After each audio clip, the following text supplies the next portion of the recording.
서울학원 수학 강사 정국진입니다.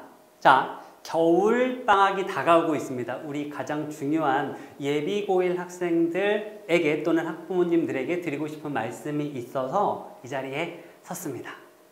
자, 겨울방학 동안에 우리 학생들 어떻게 공부를 해야 되느냐에 대한 말씀을 좀 드릴 텐데, 사실 대부분의 학생들이 선행이 많이 되었으리라 생각이 듭니다. 사실 요즘에 거의 다들 선행을 하죠.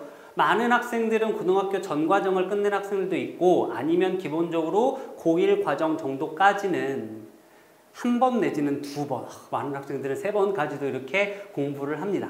자, 그렇다면 그런 학생들이 고등학교에 올라가서 수학을 다 잘할까요? 정말 그런 학생들이 1등급을 받을 수 있을까요? 어려운 문제를 다 풀고 갔다라고 해서? 그렇지 못하는 학생들이 더 많을 겁니다. 자, 중학교 때 그 수학 성적과 고등학교의 수학 성적이 비례되지 않다는 사실은 어머님들께서 또는 학생들이 더 잘 알고 있을 거라 생각이 듭니다. 왜 그럴까요? 왜 이게 연결이 안 되지? 어려워서 그런가? 양만 많아서? 아닙니다. 공부 방법이 달라서 그럽니다.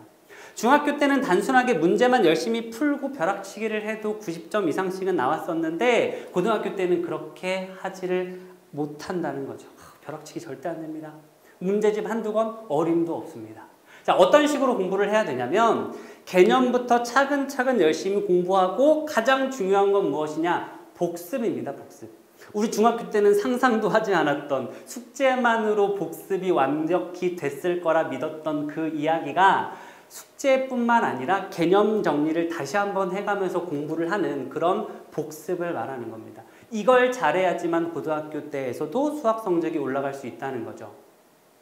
자, 제가 수업하는 스타일이 뭐냐면, 물론 아이들 가르쳐줄 거는 다 가르쳐주고 항상 이렇게 이야기합니다. 숙제도 당연히 내주죠. 자, 근데 숙제하기 전에 뭐부터 해라? 항상 배웠던 거 복습부터 해라. 복습을 해야 숙제를 잘할 수 있다. 복습을 해야지만 나중에 성적이 올라갈 수 있다 라고들 이야기하는데, 대부분의 아이들이 숙제를 해오고 복습을 한 척합니다. 근데 테스트를 보면 이 아이가 복습을 했는지 안 했는지 다 알거든요.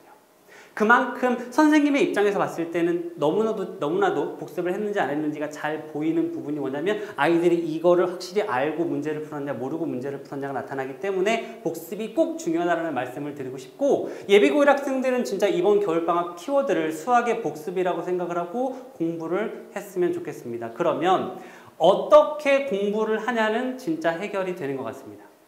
선행을 한 번 하고 두 번 하고 그런 거 아무런 의미가 없다는 겁니다. 진짜 이번 겨울방학 때 복습을 열심히 하셔야 됩니다.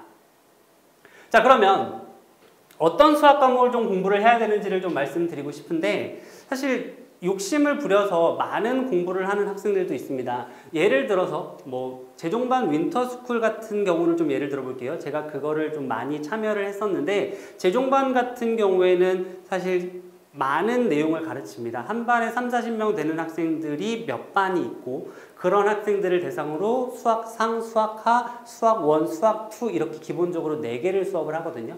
그런데 이렇게 4개를 수업하고 나서 나중에 아이들이 졸업할 때 보면은 정말 예를 들어서 한 200명 대상으로 생각을 하시면, 머릿속에 제대로 갖고 졸업을 하는 학생들은 손가락 안에 꼽습니다. 그런 학생들이 나중에 가면 1등급을 받겠죠. 그러면 나머지 190명은 어떻게 책임질 건데?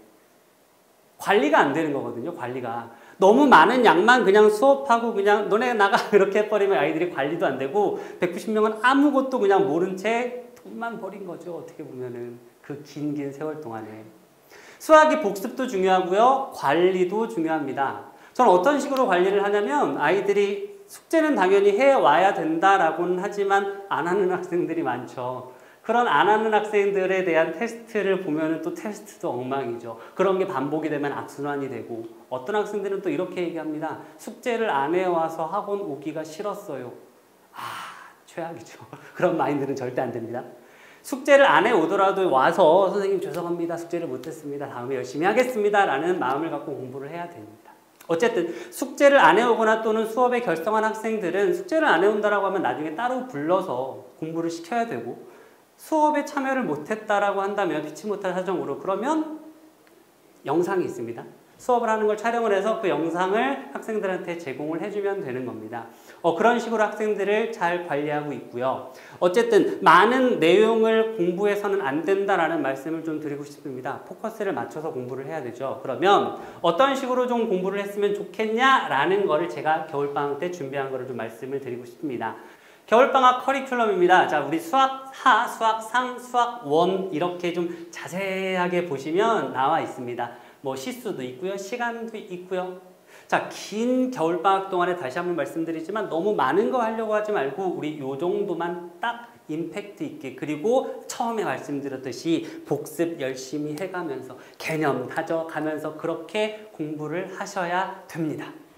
자, 그래서 좀 자세히 보시면은 날짜 보십시오. 개강일, 개강일이 이렇게 있는데 저는 수학 하를 좀 먼저 11월 11일 날 개강을 하려고 하고 그 다음에 이제 수학 상을 연결해서 할 건데 어차피 사실 세 과목을 공부를 해야 되는데 수학 상, 수학 하 이렇게 순서대로 공부를 할 필요가 없고 오히려 더 좋은 건 뭐냐면 수학 항을 뒤로 빼면은 얘가 끝나고, 그러니까 2월 말에 끝나고 바로 이제 연결지어서 3월달 내신으로 들어갈 수 있는 그런 커리큘럼입니다. 순서대로 꼭 공부할 필요 있습니까? 그럴 필요 없죠. 사실 아이들 한 번씩은 다 했던 거기 때문에 이렇게 해도 상관은 없지만 아이들이 한 번씩 다 했을 거야 라는 생각으로 수업을 하지는 않습니다. 아이들이 한 번도 안 했을 거야 라는 마음으로 어렵지 않은 것부터 어려운 것까지 다 이렇게 수업을 할 거고요. 자, 우리 어떤 학생들을 대상으로 좀 제가 수업을 많이 하냐면 수학을 어려워하고 힘들어하는 학생들은 당연한 거죠. 그런데 어떻게 공부를 해야 될지 좀 갈피가 안 잡히는 학생들, 그냥 막연하게 엉덩이만 붙이고 앉아서 문제만 열심히 푸는 학생들, 좀 어떻게 보면 미련하게 공부를 하는 학생들이죠. 그런 학생들에게 방법을 제시하고 제 말만 들으면 성적이 올라갈 수 있도록 만들어주는 게 제 장기이자 특징입니다. 그거는 서울학원에서 당연히 증명이 됐던 부분이고요. 자, 고1부터 시작을 해서 똑같은 반을 고3까지 가는 그런 수업을 해왔습니다. 중학교 성적을 계속해서 이어나가고 싶은, 고등학교 가서 진짜 90점 이상 또는 100점까지 받아보고 싶은 자녀를 두신 학부모님들은 서울학원에서 전국진을 찾으시기 바랍니다. 책임지겠습니다.